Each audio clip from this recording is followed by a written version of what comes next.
The investigation had originated from insurance fraud. A physician operating a private obstetrics practice had submitted claims for procedures that follow-up audits could not verify. Patients listed on claims denied receiving services. Billing codes indicated deliveries and neonatal care for pregnancies that medical records could not confirm. The pattern suggested systematic fraud. A physician billing for services never rendered, generating revenue through fabricated documentation. The warrant authorized search and seizure of medical records, billing systems, and financial documents from the physician's private practice. Intelligence described a small medical office in a professional complex, 3 examination rooms, a minor procedure suite, administrative offices. Staff consisted of the physician, 2 nurses, and 1 administrative employee. No indication of weapons or potential for violence. The tactical team assembled for what was classified as a white-collar crime warrant service. 8 operators for entry, 2 for perimeter. The physician had no criminal history beyond the suspected fraud. The practice operated normal business hours with typical patient volume. This was expected to be a straightforward execution. Secure the premises, detain the physician for questioning, preserve evidence for forensic accounting analysis. The briefing emphasized evidence preservation over suspect apprehension. Financial crimes required meticulous documentation. Computer systems needed to be secured before data could be deleted. Paper records needed to be cataloged and protected. The operation's success would be measured by the quality of evidence recovered, not by the speed of the entry. The team approached the medical complex at 0700, 30 minutes before the practice's posted opening time. The complex housed 6 medical offices sharing a common parking area. The target practice occupied a corner unit with its own entrance. Surveillance had documented the physician arriving early most mornings, typically alone, with staff arriving closer to opening time. The physician's vehicle was present in the parking area. No other vehicles associated with the practice were visible. The approach and entry proceeded according to plan. Controlled, professional, designed to minimize disruption to neighboring businesses while securing the target location. The front entrance yielded without complications. The team flowed through the waiting room into the clinical areas. The physician was located in her private office, seated at her desk reviewing documents. She appeared startled but not aggressive, offering verbal protest about harassment and demanding to see the warrant but providing no physical resistance. Primary objective achieved within 2 minutes. Physician secured. Staff arriving would be detained at the perimeter. Evidence preservation protocols initiated. The initial documentation proceeded as expected. Patient files in examination rooms, billing records in the administrative area, computer systems secured for forensic analysis. The evidence of insurance fraud appeared abundant. Discrepancies visible even in preliminary review of records. Then an operator conducting systematic search of the facility noticed something that building plans did not account for. The minor procedure suite occupied the rear of the practice, designed for outpatient procedures that did not require hospital facilities. Standard equipment for obstetrics practice, examination table, monitoring equipment, basic surgical instruments. But along one wall, behind a curtain that appeared decorative, the operator noticed a door, not a closet, not a bathroom. A door that building plans showed should open onto the exterior wall of the building. A door that should not exist. The operator called for the team leader. The physician, still secured in her office, was not informed of the discovery. The team prepared to investigate what lay beyond a door that building records indicated was impossible. The door opened onto a corridor that extended beyond the building's documented footprint. At some point, construction had connected this medical practice to an adjacent space. An expansion that appeared on no permits, no inspections, no official records. The corridor was finished and maintained, clearly in regular use. The team advanced through the corridor, emerging into a space that transformed the entire operation. A nursery, not a medical examination area. A residential nursery containing 12 infant cribs arranged in rows, climate-controlled, professionally equipped with monitoring systems, feeding stations, changing areas. The space measured approximately 800 square feet, hidden behind a medical practice that official records indicated ended at the wall. 7 of the 12 cribs were occupied. 7 infants, ranging in apparent age from newborn to approximately 3 months. 7 children in a hidden nursery connected to a physician's practice by an undocumented corridor. The team immediately called for emergency services, pediatric medical support, child protective services, federal agencies with jurisdiction over crimes against children. What had begun as an insurance fraud investigation had become something far more serious. The physician's demeanor changed markedly when informed of the nursery discovery. The verbal protest ceased. The demands for legal representation intensified. She refused to answer any questions about the infants, their origins, or the purpose of the hidden facility. But the evidence in that space would tell its own story. As specialized units arrived and the investigation expanded, the scope of the operation emerged from documents, records, and physical evidence recovered from both the medical practice and the hidden nursery. The physician had been operating an illegal adoption network for approximately 4 years. The insurance fraud that triggered the investigation was merely the financial surface of a far deeper criminal enterprise. The fabricated billing claims were not random fraud. They were documentation for pregnancies that had occurred, deliveries that had happened, and infants who had been diverted from their mothers into a pipeline that terminated in the hidden nursery. The operation targeted vulnerable pregnant women, undocumented immigrants afraid to access mainstream medical care, teenagers hiding pregnancies from families, women struggling with addiction who feared Child Protective Services involvement, women in desperate financial circumstances who could be convinced that their children would have better lives with adoptive families. These women received prenatal care at the practice. They delivered their babies in the minor procedure suite, which was equipped for far more than the outpatient procedures its documentation suggested. And then their children disappeared into a system that the physician had constructed over 4 years of careful operation. The documentation recovered from the practice revealed the network's structure. The physician served as the supply side, identifying vulnerable women, providing care that built trust, facilitating deliveries that occurred off the official medical record. The demand side involved intermediaries who connected the physician with individuals willing to pay premium prices for healthy infants without the complications of legal adoption processes. The prices documented in recovered records ranged from $50,000 to $150,000 per infant, depending on factors the documents described in clinical terms: health status, physical characteristics, age at transfer. The network had processed, according to fragmentary records, at least 63 infants over its 4 years of operation. 63 children, separated from mothers who were told their babies had died during delivery, or who had been coerced into signing documents they did not understand, or who had simply disappeared from the system after giving birth in a procedure room that no inspection had ever examined. The 7 infants in the nursery represented current inventory, children awaiting transfer to buyers whose payments had already been processed, children whose mothers believed them dead or surrendered, children whose futures had been sold before they were old enough to understand the word. The investigation that followed would attempt to trace all 63 documented children. The task proved enormously complex. Records were incomplete by design. The physician had maintained enough documentation for operational purposes while avoiding the kind of comprehensive records that would facilitate investigation. Many children had been placed with families through intermediaries who used false identities. Some had been transported across state lines or international borders. Of the 63 documented cases, investigators would eventually confirm outcomes for 41 children. 27 had been placed with families who believed they were participating in legitimate private adoptions, families who had been deceived as thoroughly as the birth mothers. These placements created agonizing legal and ethical situations. Children who had bonded with the only parents they knew, birth mothers who wanted their children returned, legal systems struggling to determine outcomes that served children's best interests. 14 of the traced children had been placed in circumstances that raised additional concerns: families that could not be located, intermediaries who had disappeared, destinations in countries with limited cooperation on child welfare matters.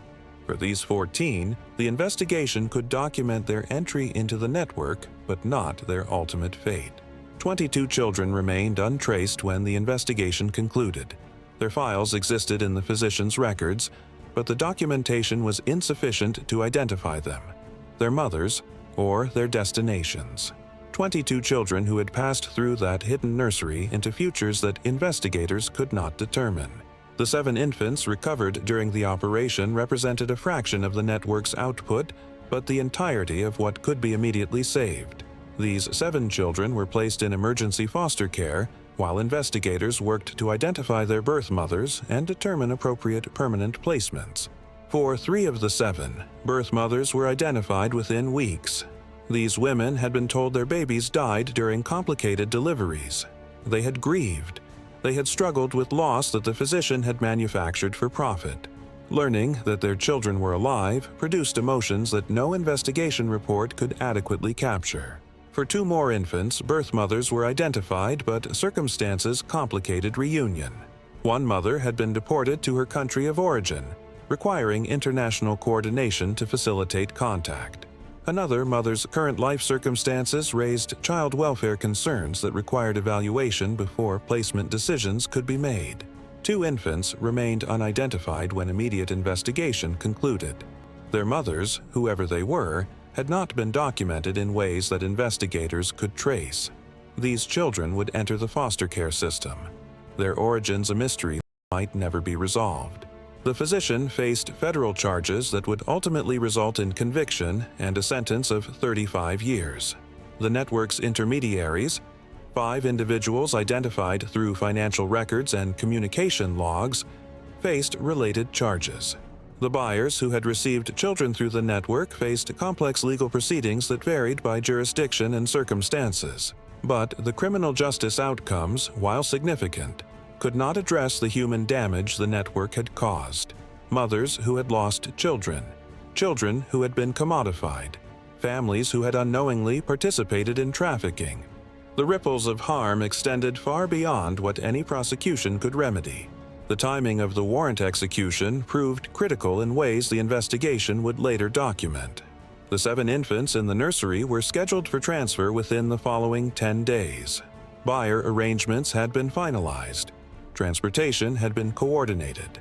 Within 2 weeks, that nursery would have been empty, its occupants dispersed to destinations that might never have been traced. Additionally, the physician's records indicated 3 pregnant women currently receiving care at the practice, all approaching delivery dates. Without intervention, 3 more infants would have entered the pipeline within the following month. 3 more mothers would have been told lies about their children's fates. 3 more children would have been sold to buyers whose money had already been promised. The insurance fraud that triggered the investigation seemed almost trivial against the scale of what it had inadvertently exposed. Billing discrepancies totaling perhaps $200,000 over several years. The investigation that those discrepancies prompted revealed a child trafficking network that had generated millions in revenue and affected dozens of families. This is what SWAT raid operations can become when routine warrant service intersects with hidden criminal enterprise. The briefing described financial fraud at a medical practice. The operation discovered a child trafficking network operating through a hidden nursery. The warrant authorized seizure of billing records. The team ultimately rescued 7 infants from a pipeline that had processed 63 children over 4 years. The door that should not have existed. The door behind the curtain in the procedure room. The door that building plans showed opening onto an exterior wall. That door separated a financial fraud investigation from the exposure of a criminal network that had been operating for 4 years without detection. An operator noticed the door. The team leader authorized investigation. Professional discipline demanded that anomalies be pursued rather than dismissed. And 7 children who would have been sold within 10 days instead entered protective custody. How many similar operations exist behind doors that building plans do not show? How many medical practices, adoption agencies, and social service providers conceal activities that their official documentation does not reflect? What separated this morning from the transfers that would have occurred 10 days later? The answer lies in systematic search procedures that treat every anomaly as potentially significant. A door that should not exist demands investigation. A space that building records do not account for requires explanation. Professional tactical operations do not accept architectural impossibilities. They investigate them. The physician had operated for 4 years without detection because she had constructed her enterprise carefully. The vulnerable women she targeted were unlikely to report concerns to authorities. The buyers she served had strong incentives to avoid scrutiny. The hidden nursery was connected to her practice through construction that no inspector had ever examined. Her undoing was insurance fraud, a revenue stream that supplemented her trafficking income but created a paper trail that auditors could follow. The greed that led her to fabricate billing claims provided the predicate for a warrant that exposed crimes far more serious than the financial violations it authorized investigating. This is often how hidden criminal enterprises collapse, not through direct investigation of their primary activities, but through peripheral violations that attract attention. Tax evasion exposing organized crime, traffic stops revealing trafficking victims, insurance fraud uncovering child sales networks. The operators who executed that warrant did not know they would find a hidden nursery. They prepared for evidence preservation in a financial fraud case.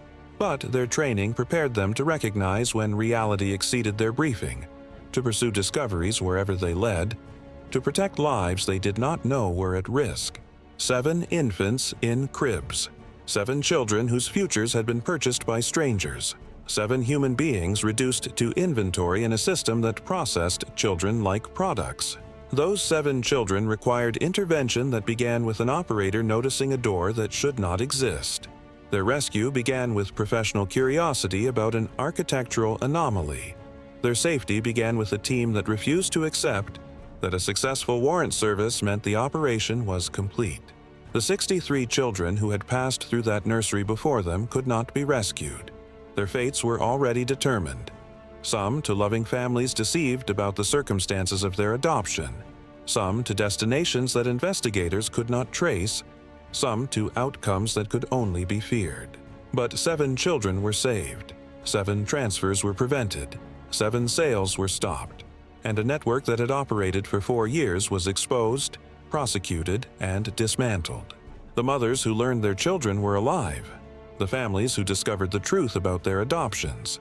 The intermediaries who faced prosecution for their roles.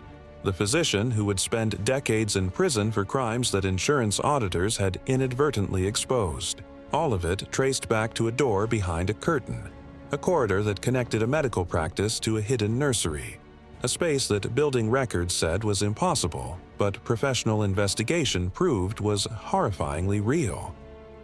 The community where this practice operated had trusted the physician for years. She had delivered babies for families who considered her a caring professional. She had provided prenatal care that patients described as attentive and thorough. Her reputation in the medical community was positive, her practice successful, her demeanor professional. None of her legitimate patients knew that behind the procedure room curtain, through a door that building plans did not show, children were being held for sale. None suspected that the physician who had helped them bring life into the world was simultaneously taking children from mothers who would never hold them. The dual nature of her operation had been its protection. Legitimate patients provided cover. Real medical services generated revenue and reputation. The trafficking enterprise operated in parallel, invisible to anyone who did not look behind the curtain, through the impossible door into the space that official records said did not exist.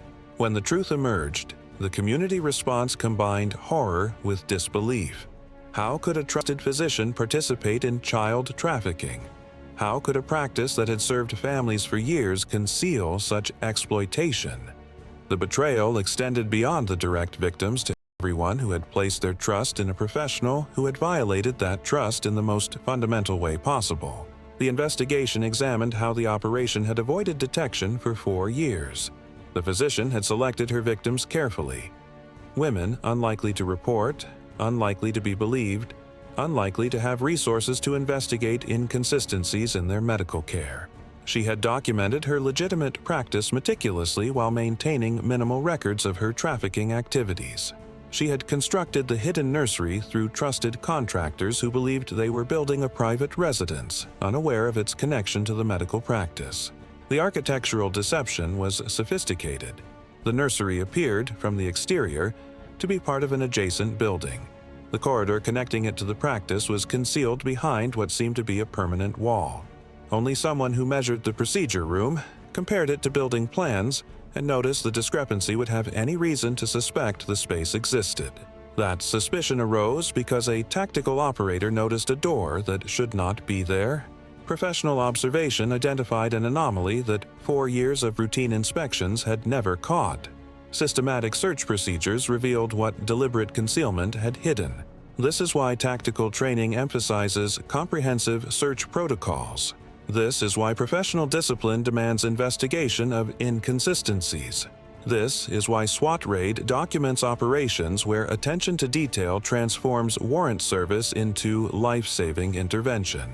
The 7 infants rescued that morning would never remember the nursery, the cribs, the monitoring equipment that tracked their vital signs while they waited to be sold.